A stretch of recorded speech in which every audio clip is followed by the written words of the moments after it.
Hello students, I am Roshni from enlightening yourself. Students, बिना time waste किए हम start करते हैं अपनी वीडियो को। देखो स्टूडेंट्स, ये बहुत इंपॉर्टेंट टॉपिक है। इस टॉपिक से अगर आप कोई ओलंपियाड का एग्ज़ाम देते हो या किसी भी कंपटीशन की तैयारी करते हो तो इस टॉपिक से बहुत सारे क्वेश्चन बनते हैं। तो इस टॉपिक को बिल्कुल ध्यान से सुनो और जो मेन पॉइंट है उसको अंडरलाइन करके रखना अपनी बुक के अंदर या आप किसी नोटबुक के अंदर अपने मेन पॉइंट्स लिख लेना। तो सबसे पहले हम स्टार्ट करते हैं टॉपिक। स्ट्रक्चर देखते हैं बेटा। हमारे आई का स्ट्रक्चर, मैं आपको एक 3D स्ट्रक्चर भी शो कर दूंगी जिससे आपको क्लियरली सारे पार्ट्स का पता चल जाएगा। ठीक है, तो ये आई क्या है बेटा? सेंस, एक सेंस ऑर्गन ही है ये भी। ठीक है, जिससे हम पूरे ब्यूटीफुल वर्ल्ड को देख सकते हैं। अब देखो, इसलिए एक हमारा इम्पॉर्टेंट ऑर्गन है, हमें इसका याद करना, इसके बारे में याद करना बहुत ज़रूरी है। तो देखो, ये क्या है, एक रफली, पूरी तरीके से गोल नहीं है लेकिन क्या है, रफली थोड़ा स्फेरिकल शेप में ही माना जाता है। इसकी शेप कैसी है? रफली स्फेरिकल है। इसका जो आउटर कोट है आई का, वो कैसे कलर का होता है स्टूडेंट्स? वाइट कलर का होता है। अभी वाइट कलर का जो आउटर कोट है आई का, वो वाइट कलर का होता है।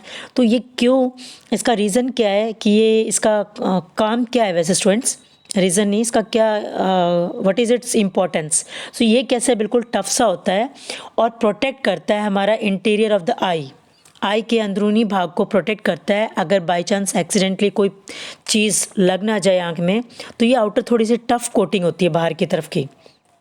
अच्छा, एक चीज़ देखो, नेक्स्ट है कॉर्निया।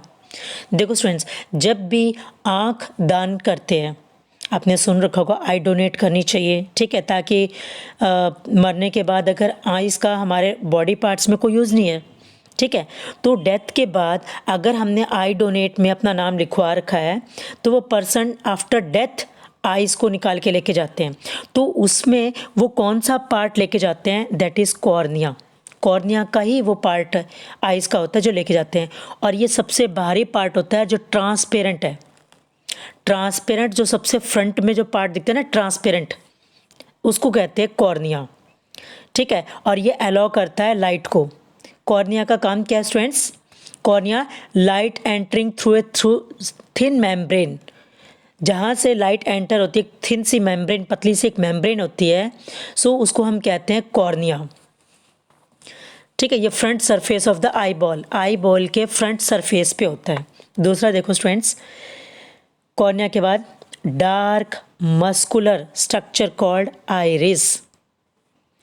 जैसे देखो, मैं आइरिस बना के दिखाती हूँ, देखो आपको ऐसे समझ आ जाएगा। ये आइज़ हमारी, आइज़ में स्टूडेंट्स काले रंग का, आपको किसी के ब्राउन कलर का भी होता है, किसी में ग्रीन कलर की भी होती है। तो ये जो होता है ना आँख में, ठीक है, ये ऐसे ऐसे करके हमारे आइज़ का पार्ट हो गया ना स्टूडेंट्स, ये ध्यान से आपको, ओके, ये इस तरीके से ऊपर वाला हिस्सा हो गया। तो जो ये ब्लैक कलर का जो पार्ट होता है ना, इसको बोलते हैं आइरिस। और इसके अंदर जो छोटा सा एक और ब्लैक कलर का छोटा सा होल की तरह दिखता है आपको, ठीक है, उसको क्या बोलते हैं? प्यूपिल। आइरिस और प्यूपिल समझ आ गया स्टूडेंट अभी? सो इसको क्या बोलते हैं हम? आइरिस। इस बड़े वाले पार्ट को बोलते हैं आइरिस, और इसके अंदर जो छोटा सा ये ब्लैक सा दिख रहा है, इसको बोलते हैं हम प्यूपिल। अब देखो, आइरिस को मैं बताती हूँ स्टूडेंट्स, डार्क मस्कुलर डायफ्राम, जो मसल्स का एक डायफ्राम बना हुआ है, ये क्या है? Dark muscular diaphragm that control the size of the pupal, उसको हम क्या कहते हैं? आइरिस।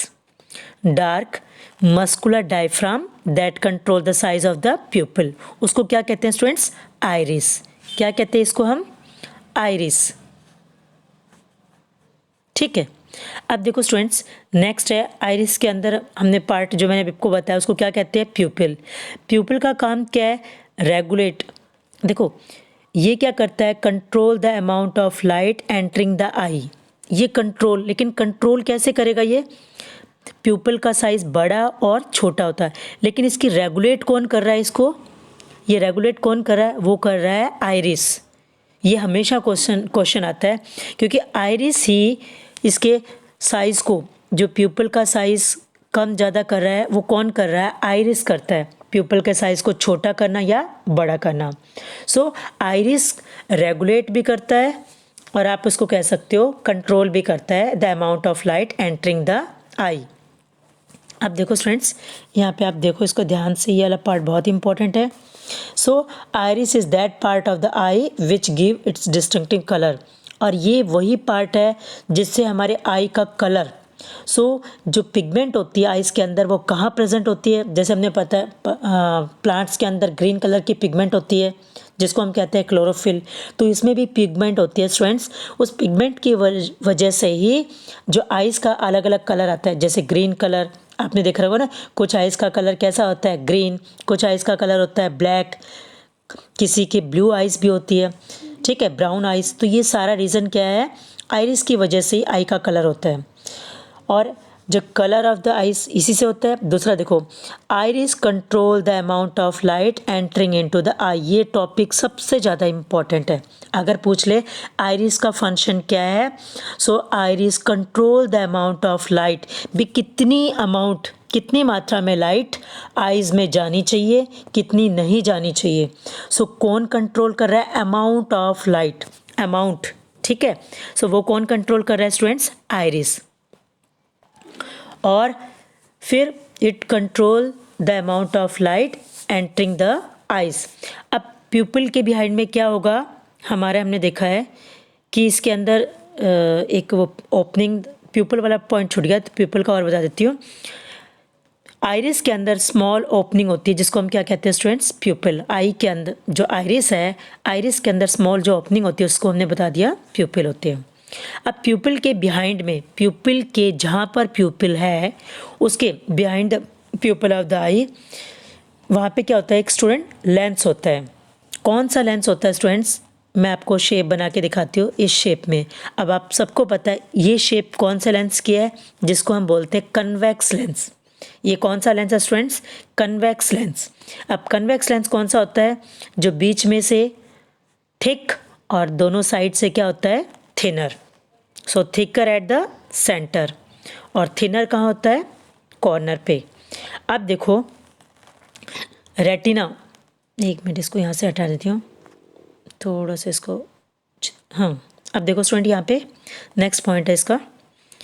अब यहाँ पे हम इसको जो आइस के बारे में, रेटिना देखो, अब नेक्स्ट पॉइंट है हमारा रेटिना। सो आइस के हमने देखा है, जैसे मैं आइस का आपको स्ट्रक्चर दिखाऊंगी तो वहाँ पे आपको बिल्कुल क्लियरली समझ आ जाएगा। तो रेटिना क्या होता है, जहाँ पर इमेज बनती है, image of the object is form on the screen. उस स्क्रीन को क्या बोलते हैं, जिसपे इमेज बनती है उसको बोलते हैं रेटिना। और इस रेटिना पे जब लाइट गिरेगी तभी कोई ऑब्जेक्ट दिखाई देगा, क्यों, उस स्क्रीन पे इमेज बनेगी, ठीक है।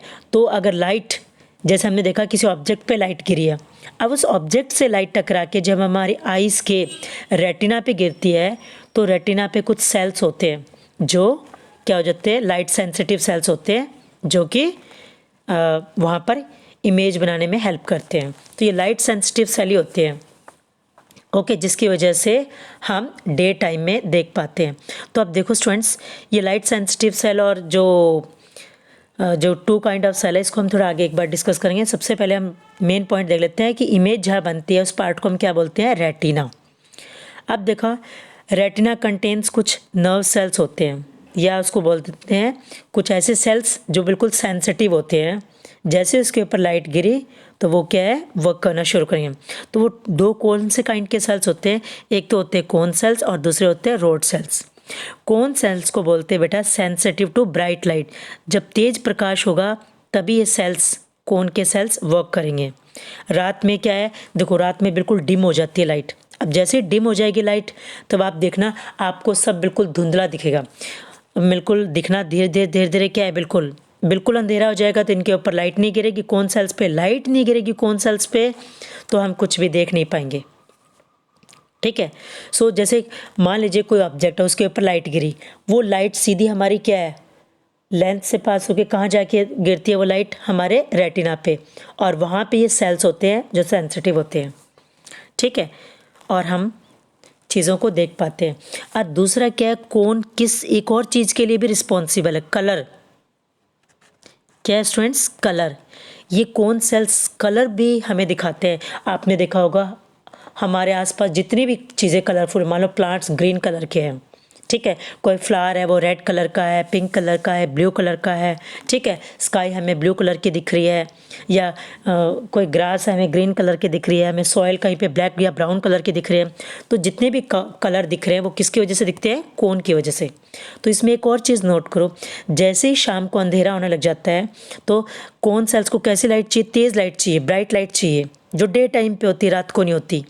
तो ये कोन वाले सेल्स ये सेंसिटिव यानी इतने ज़्यादा उत्तेजित नहीं हो पाते, उतने ज़्यादा क्या ये एक्टिव नहीं हो पाते। तो रात के टाइम पे आप देखना बेटा, आपको सारे पेड़ पौधे, बिल्डिंग, आकाश, सब चीज़ें आपको क्या एकदम काला काला नज़र आने लगता है।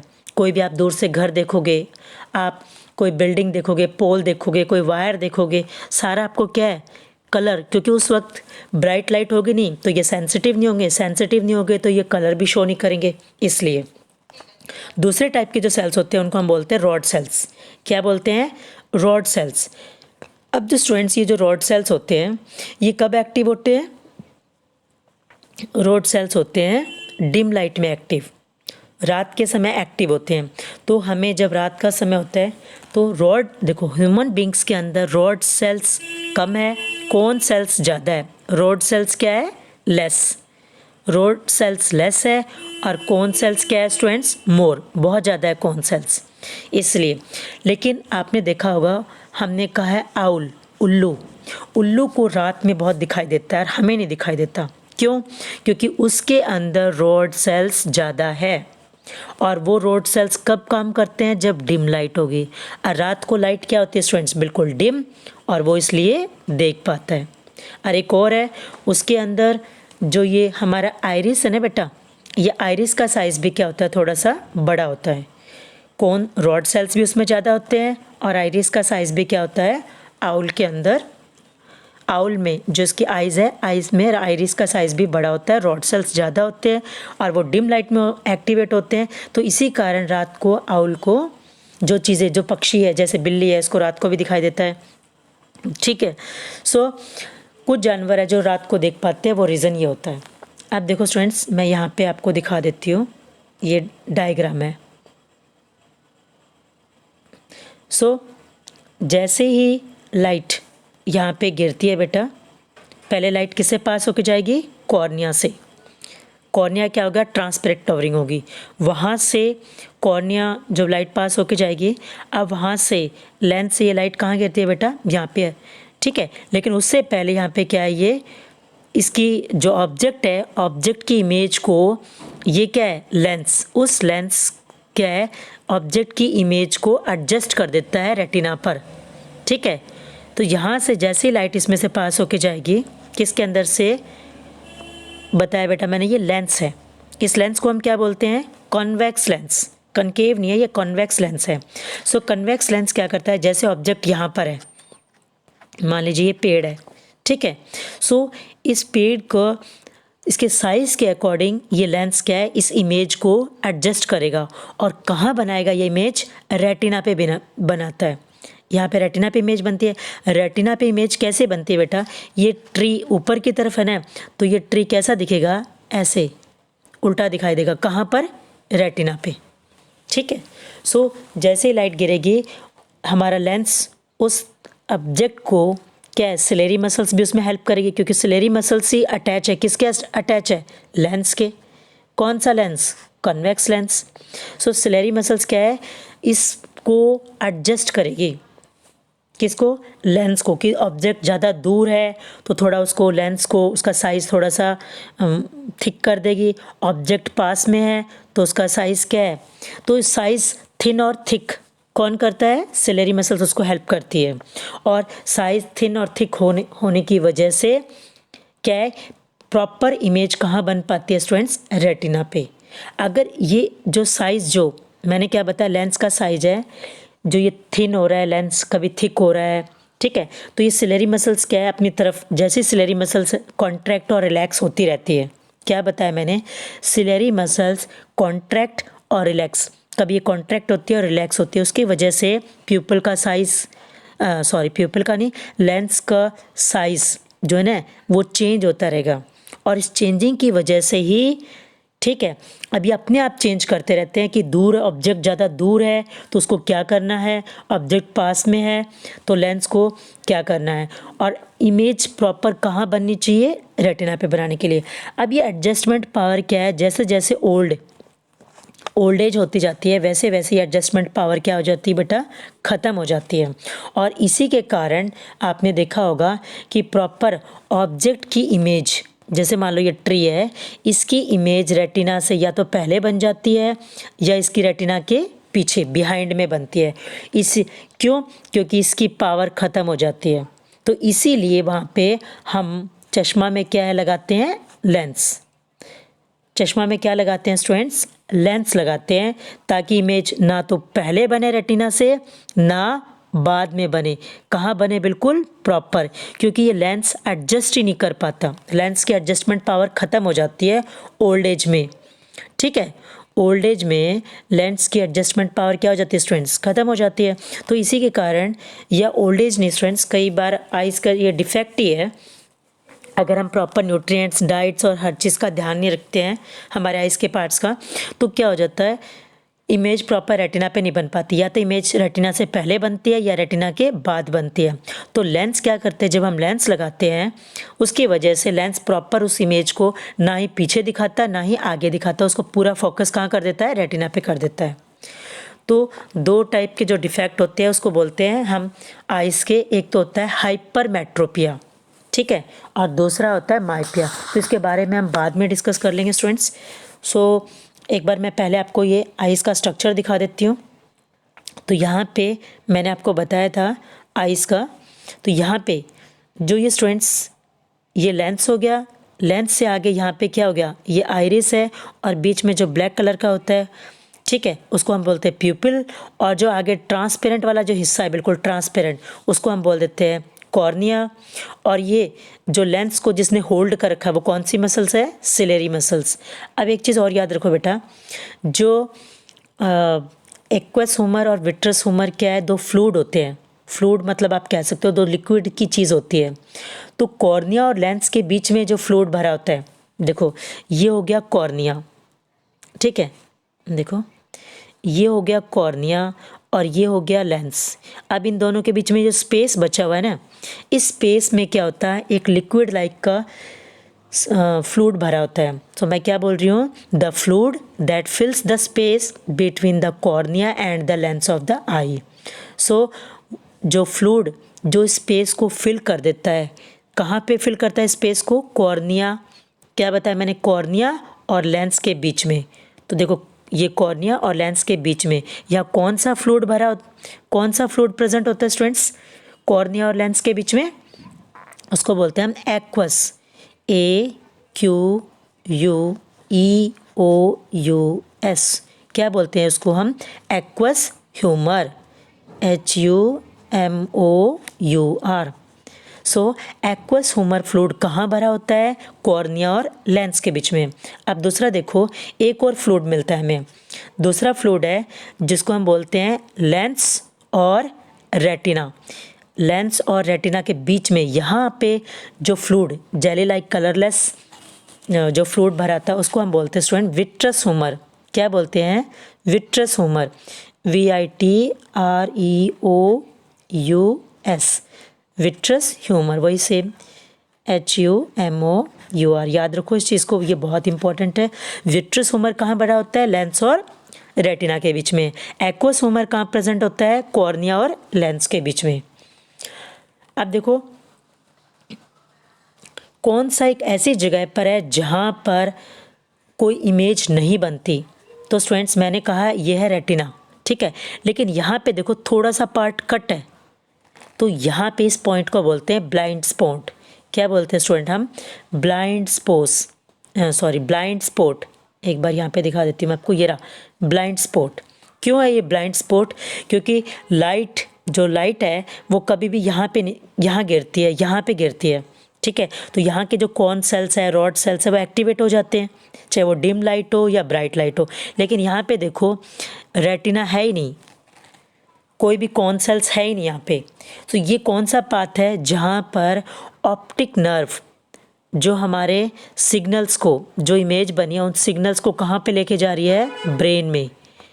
ठीक है, सो जो लाइट है वो कॉर्निया से पास होके लेंस से पास होती है और एडजस्ट कर देता है, जो इमेज होती है सामने उसकी रेटिना पे इमेज बन जाती है। अब इस इमेज को सिग्नल्स में कन्वर्ट करके कौन, ऑप्टिक नर्व कहाँ पे लेके जाती है, ब्रेन में। ब्रेन उस इमेज को क्या करता है, इंटरप्रेट करता है, उसको इंटरप्रेट करके किस में कन्वर्ट कर देता है स्टूडेंट्स, कि हम उस इमेज को प्रॉपर देख पाएँ और वो इमेज फिर हमें सीधी दिखाता है। तो आप आइज से अगर कुछ भी चीज़ें देख रहे हो सब आपको उल्टी दिखाई देती हैं, तो उसको हमारे आइज़ के अंदर जो इमेज जो बनती है रेटिना पे वो कैसी बनती है, रियल। क्योंकि रियल इमेज कौन सी होती है, जो स्क्रीन पे ऑब्टेन हो सकती है। तो ये स्क्रीन हो गई स्टूडेंट ना, और इस पे ऑब्टेन कर ली रियल। और दूसरी क्या होती है, इन्वर्टेड। जो भी रियल होती है वो सारी इमेजेस कैसी होती है, इन्वर्टेड। सारी इमेजेस कैसी होती है, जो रियल इमेज होगी वो हमेशा क्या होगी स्टूडेंट्स, इन्वर्टेड इमेज। अब ये चीज़ आपको समझ में आ गया होगा, इमेजेस रियल और इन्वर्टेड। तो यहाँ पे देखो स्टूडेंट्स, हमने जो भी सीखा है, real image, inverted image, okay. अब आइज़ के जो एक बार मैंने आपको डिफेक्ट बताए थे आइज़ के, तो कौन से डिफेक्ट बताए थे स्टूडेंट्स, मैंने एक तो आपको बताया था मायोपिया, मायोपिया। ठीक है, मायोपिया में ये कौन सा आइज़ का डिफेक्ट हो गया, जहाँ पे पास का क्या दिखाई देता है स्टूडेंट्स, पास, ये मेरी हिंदी थोड़ी पुअर है, पास का मीन्स जहाँ पे हम near distance, so myopia can see near by objects clearly. So हमारे पास के ऑब्जेक्ट्स हम क्लियरली देख सकते हैं, but can not see distant object clearly. दूर के ऑब्जेक्ट हमें क्लियरली दिखाई नहीं देते। हमारे आइज़ के पास ये कोई चीज़ पड़ी हुई है, हमें क्लियर दिख रही है, लेकिन दूर की चीज़ दिखाई नहीं देती। तो उसको कौन सा डिफेक्ट बोलते हैं मायोपिया में, उसको आई का कौन सा डिफेक्ट बोलते हैं, मायोपिया। तो इसमें इमेज कभी भी रेटिना पे नहीं बन पाती, इसमें इमेज कहाँ बनती है, रेटिना से पहले, सो फ्रंट ऑफ रेटिना। तो इसको, इस डिफेक्ट को सुधारने के लिए हम आइज़ में, जो आप चश्मा में जो लेंस लगाते हो वो होता है स्टूडेंट्स कनकेव लेंस। कौन सा लेंस बोलते हैं उसको हम, कनकेव लेंस, ओके। अब दूसरा डिफेक्ट देखो स्टूडेंट्स, उसको हम बोलते हैं हाइपरमेट्रोपिया। क्या बोलते हैं, हाइपर, HYPER, हाइपरमेट्रोपिया, METROPIA। ठीक है, मेट्रोपिया। अब इस डिफेक्ट में इमेज कहाँ बनती है, रेटिना के बिहाइंड में, बिहाइंड द रेटिना। इस डिफेक्ट में क्या होता है स्टूडेंट्स, को जिस पर्सन को ये डिफेक्ट है, इसका मतलब क्या है, वो पास की चीज़ क्लियरली नहीं देख सकता, लेकिन वो दूर की चीज़ क्या है, बिल्कुल क्लियरली देख सकता है। तो इसको बोलते हैं मेट्रोपिया, सॉरी हाइपरमेट्रोपिया। इसको हम दूसरा नाम भी दे सकते हैं, जिसको हम बोलते हैं लॉन्ग साइटनेस, और मायोपिया को बोलते हैं शॉर्ट साइटनेस। ठीक है, सो इस डिफेक्ट में मैंने इमेज कहाँ बताई, रेटिना के बिहाइंड में बनती है। और इस लेंस, सो हम चाहते हैं इमेज कहाँ होनी चाहिए, प्रॉपर, तभी हम उस ऑब्जेक्ट को क्लियरली देख पाएंगे। तो इमेज कहाँ बननी चाहिए, रेटिना पे। तो इमेज रेटिना पे बन के, इसलिए कौन सा लेंस यूज़ करेंगे, कॉन्वेक्स। सो याद रखो, हाइपरमेट्रोपिया में हम हाइपरमेट्रोपिया वाला डिफेक्ट सुधारने के लिए हम कौन सा लेंस यूज़ करेंगे, कन्वेक्स लेंस। कौन सा लेंस स्टूडेंट्स, कॉन्वेक्स लेंस। और ये कौन सा डिफेक्ट है, a person can see far away objects clearly but can not see near by objects. So जो फार अवे ऑब्जेक्ट्स है उसको क्लियरली देख सकता है, और नियर ऑब्जेक्ट्स को क्लियरली नहीं देख सकता, तो उसको हम बोलते हैं हाइपरमेट्रोपिया। अच्छा स्टूडेंट, एक और डिफेक्ट भी है जिसको हम बोल सकते हैं कैटरेक्ट। सो और ज़्यादा मैं आपको नहीं कराऊंगी, क्योंकि थोड़ा आप हायर क्लास में ही देख लेना, कैटरेक्ट। अब ये कैटरेक्ट कौन सा डिफेक्ट होता है स्टूडेंट्स, ये वो डिफेक्ट है जिसमें लेंस क्या हो जाता है, लेंस, ये जो लेंस है ना वो कैसा हो जाता है, बिल्कुल मिल्की, मिल्की, या आप कह सकते हो क्लाउडी, मिल्की या क्लाउडी हो जाता है। ठीक है, तो इस डिफेक्ट को हम लेंस से नहीं सुधार सकते कि लेंस हम चश्मा लगाएंगे और हो जाएगा ठीक। इस डिफेक्ट को हम कैसे सुधार सकते हैं, ओनली सर्जरी, जिसको हम बोलते हैं ऑपरेशन। ठीक है, तो यहाँ पे केवल और केवल ऑप्शन कौन सा होता है स्टूडेंट्स, इस डिफेक्ट को हम सर्जरी से ही ठीक कर सकते हैं, not by using lens. Lens से इस डिफेक्ट को नहीं सुधार सकते। तो कॉनकेव और कन्वेक्स लेंस नो, ओनली यही डिफेक्ट होता है। अब नेक्स्ट है, और जो है ये कैटरेक्ट के बाद जो प्रेस बायोपिया है, ये सब डिफेक्ट हम थोड़ा आगे वाली क्लास में ही देखेंगे स्टूडेंट्स। तो अब आई होप ये टॉपिक आपको क्लियरली समझ आ गया होगा। ओके, सो और एक चीज़ और, जो फार पॉइंट है स्टूडेंट्स, ये आगे वाला देखती हूँ, हमारी आइज़ का जो कहते हैं ना नियर पॉइंट कितने पास तक का हम क्लियरली देख सकते हैं। So that is 25 centimetre. क्या है स्टूडेंट्स, 25 सेंटीमीटर। सो नियर जो कहते हैं ना हम कितने पास तक का क्लियरली देख सकते हैं, कितने दूर तक का हम क्लियरली देख सकते हैं। सो इसको हम बोलते हैं nearest point. So the minimum distance between an eye and object, eye और ऑब्जेक्ट का बीच में कितना मिनिमम डिस्टेंस होना चाहिए ताकि क्लियरली उसकी हमारी इमेज रेटिना पे बन सके, तो वो होता है 25 सेंटीमीटर। ये आइज़ है और ये ऑब्जेक्ट है, तो इन दोनों का डिस्टेंस कितना होना चाहिए स्टूडेंट्स, 25 सेंटीमीटर। तो उसको हम बोलते हैं near point of an eye. अगर आपसे एग्जाम में पूछे what is the near point of an eye, that is 25 centimetre. देखो, अब कुछ स्टूडेंट ये सोचेंगे कि 25 सेंटीमीटर से कम भी तो अगर मैं बुक को और पास करूँगा तब भी दिख जाएगा, लेकिन उस वक्त क्या होगा, हमारी जो सिलेरी मसल्स है इसके ऊपर क्या होगा स्टूडेंट, स्ट्रेस, ठीक है, स्ट्रेस होगा, और उसके वजह से ही फिर सिलेरी मसल्स क्या होने लग जाएगी, वीक हो जाएगी, और इसीलिए हमें 25 सेंटीमीटर से पास का चीज़ नहीं, इतने डिस्टेंस रखना चाहिए। आप अगर आप बुक पढ़ रहे हो तो बुक और आइज़ का डिस्टेंस कितना होना चाहिए, 25 सेंटीमीटर। तो आपकी आइज़ में जो ये मायोपिया और हाइपरमेट्रोपिया डिफेक्ट बताया, जो स्टूडेंट यंग एज के 4th 5th 3rd 10th 12th कोई भी क्लासेस के हो, तो वो जो चश्मा लगा के रखते हैं, अगर आप इस चीज़ का ध्यान रखोगे तो ये भी एक सबसे बड़ा कारण है, ठीक है। दूसरा देखो students, far point of the eye क्या है, सो उसको हम बोलते हैं farthest point of the eye, जिसमें हम क्लियरली देख सकते हैं, उसको बोलते हैं हम इन्फिनिटी। इन्फिनिटी क्या है students, infinity, infinity. So the farthest point up to which an eye can see the object clearly, उसको कहते हैं far point। और far point कितना है students, that is infinity। infinity मतलब अंत तक, जहाँ तक हमारी नज़रें किसी चीज़ को देख सकती है, दूर तक। मान लो जो आपके सामने खेत है, दूर तक कोई फसलें दिख रही है, उससे दूर भी कोई घर दिख रहा है, तो वो सारी चीज़ें क्या है, हमें दिखाई दे रही है ना। तो इन्फिनिटी, अंत तक, जितना दूर तक हम देख सकते हैं, दैट इज़ कॉल्ड इन्फिनिटी। तो फारदेस्ट पॉइंट क्या है हमारा, इन्फिनिटी, और शॉर्टेस्ट जो नियर पॉइंट आई का वो है 25 सेंटीमीटर। अब देखो स्टूडेंट्स, ये चीज़ हमने क्लियरली कर ली है। अब नेक्स्ट पॉइंट हम नेक्स्ट उसमें वीडियो में करेंगे। आई होप आपको क्लियर आ गया, क्लियरली मैंने आपको समझाने की कोशिश की है। इसको ध्यान से देखना क्योंकि ये टॉपिक बहुत ज़्यादा इंपॉर्टेंट है।